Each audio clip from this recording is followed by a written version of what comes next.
Tribeca. She thinks she can, living within a lie.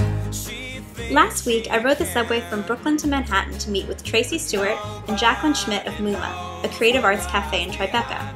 Both Tracey and Jacqueline were kind enough to share a fun DIY Shadowbox project that's perfect for children and adults alike. So, let's meet the team behind Moomah.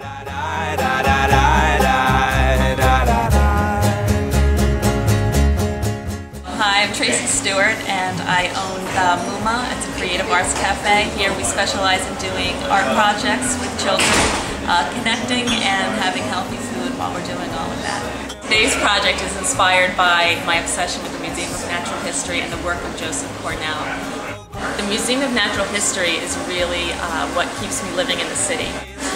It really is an incredible escape for myself and to go with my kids, and I find that through the years, as they go through different stages of life, there's so much there. It's so rich. Our intention with it is to document a special moment that's happened or an interest in a child's life or in your life, whether it's a wedding or the love of a particular animal at a certain stage in a child's life. Hi, my name is Jacqueline Schmidt and I'm the creative director at Moomah. Today we're going to be featuring a Shadowbox project from beginning to end.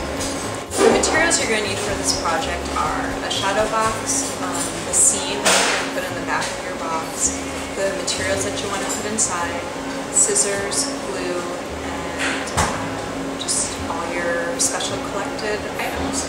Step 1, take your shadow box and assess whether or not you want it painted. Sometimes you may want to keep it bare, maybe you want a bright punching color or something new that can really make the stuff that's inside pop. Step 2, you take out your glue gun or your household glue. I prefer to use a glue gun because I feel like it gives you a nice clean and quick adhesion. And you just layer where you think you're going to start putting your pieces down. I'm doing a camping scene here, and so I'm going to get a nice, really plush field here of moss. Little wood chips are always a nice addition because you can layer and build height in your box. These beautiful little pine cones, which are really sweet. Along the way, when we went down to the river, we picked some stones. They were nice and soft, so I thought those would be pretty in the box. And then, I don't know if you're familiar, but we have these brilliant Schleif dolls, and my husband and I like bears a lot. I think they're very sweet, and in the spirit of Moomah, who also likes bears and nature, we thought that would be sweet for this particular shadow box. So I'm going to put him right in there. My favorite part of camping, of course, is the fireplace and telling stories, and so with a simple piece of paper and Sharpie, turned some flames on, and with my glue gun I'm going to take them and I'm actually going to attach them to this little wooden chip. I went through some old National Geographics. We have a lot at Moomah, and we like to give the kids materials like that to work with. I'm sure at home you have your own collections of goodies that you found. And what I did was I measured the size of the back piece of my box and cut the paper to size with a X-Acto knife. Step 4 is taking the back piece of your shadow box and taking the National Geographic picture that you chose, using a digital printer, something that you have in your home will suffice, and printing it and then cutting it to size to fit on the back of your box.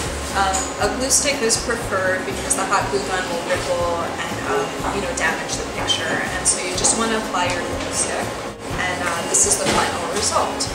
I took it an extra step and actually cut out some bears to keep a theme going and create some depth in the background.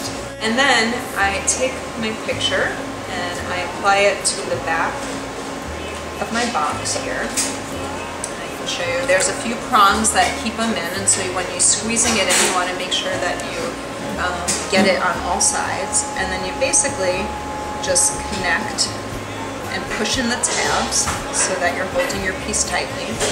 And then behold, you have your finished Shadowbox keepsake of a sweet moment that you maybe shared with someone that you love or care about, or maybe a personal trip to the woods.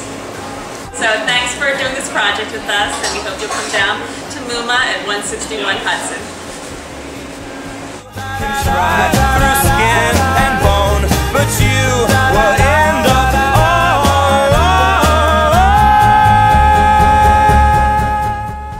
A big thanks to Tracey, Jacqueline, and everyone at Moomah for taking the time to share this DIY project with us today. Be sure to check out Moomah at www.moomah.com or visit them in person at 161 Hudson Street in New York City. She thinks she can, living within a lie. She thinks she can.